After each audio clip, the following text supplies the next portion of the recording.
গত পর্বে আমরা দেখেছি সাব্বির তার দাদার সাথে কুরবানির হাটে গিয়ে একটি সুন্দর সাদা কালো গরু কিনে আনে। সাব্বির গরুটির নাম দেয় সাফা।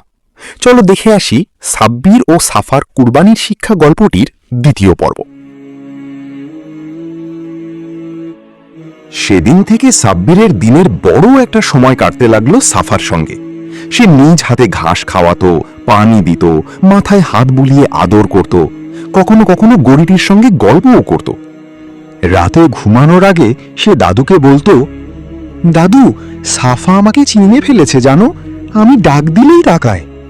হাজী সাহেব হেসে বলতেন, পশুরাও মানুষের ভালোবাসা বুঝতে পারে দাদু ভাই। দিন যেতে লাগলো। কোরবানির ঈদ যত ঘনিয়ে আসছিল, সাব্বিরের মন তত অদ্ভুত হয়ে উঠছিল। একদিকে ঈদের আনন্দ, অন্যদিকে সাফাকে হারানোর ভয়। ঈদের আগের রাতে গ্রামের চারদিকে তাকবীর ধ্বনি ভেসে আসছিল। আল্লাহু আকবার, আল্লাহু আকবার, লা ইলাহা ইল্লাল্লাহু আল্লাহু আকবার। সবাই আনন্দে ব্যস্ত, কিন্তু সাব্বিরের মন ভারী হয়েছিল। সে চুপচাপ সাফার পাশে বসেছিল।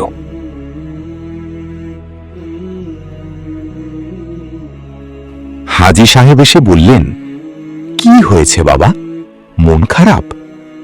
সাব্বির ধীরে ধীরে বলল, দাদু, সাফাকে কোরবানি না দিলেও কি হয় না? ও তো আমাদের পরিবারের মতো হয়ে গেছে। কথাগুলো বলতেই তার চোখ ভিজে উঠল। হাজী সাহেব গভীরভাবে নাতির দিকে তাকালেন। তারপর তাকে পাশে বসিয়ে কোমল কণ্ঠে বললেন, শোনো সাব্বির, কোরবানি শুধু পশু জবাই করার নাম নয়।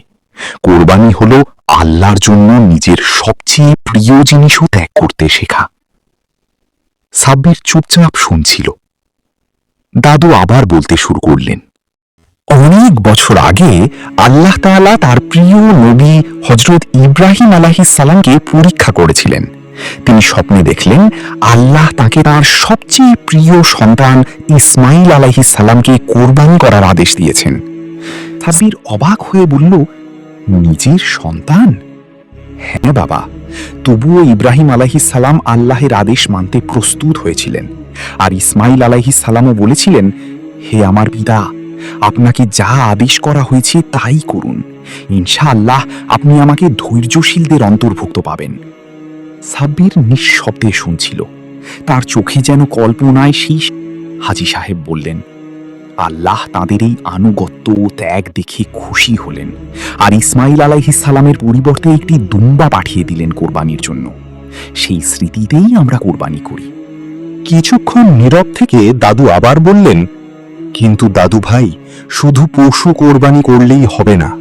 আমাদের ভেতরের অহংকার, লোভ, হিংসা, রাগ এসবও কোরবানি করতে হবে। তবেই কোরবানির আসল শিক্ষা পূর্ণ হবে। সাব্বির কি বুঝতে পারল কুরবানির আসল শিক্ষা? সে কি পারবে সাফাকে কোরবানি দিতে? জানতে হলে দেখতে হবে কুরবানির শিক্ষা গল্পটির শেষ পর্ব। আমাদের গল্পটি তোমাদের কাছে ভালো লাগলে প্লিজ লাইক, কমেন্ট, সাবস্ক্রাইব ও শেয়ার করে আমাদের পাশেই থাকো। ধন্যবাদ বন্ধুরা।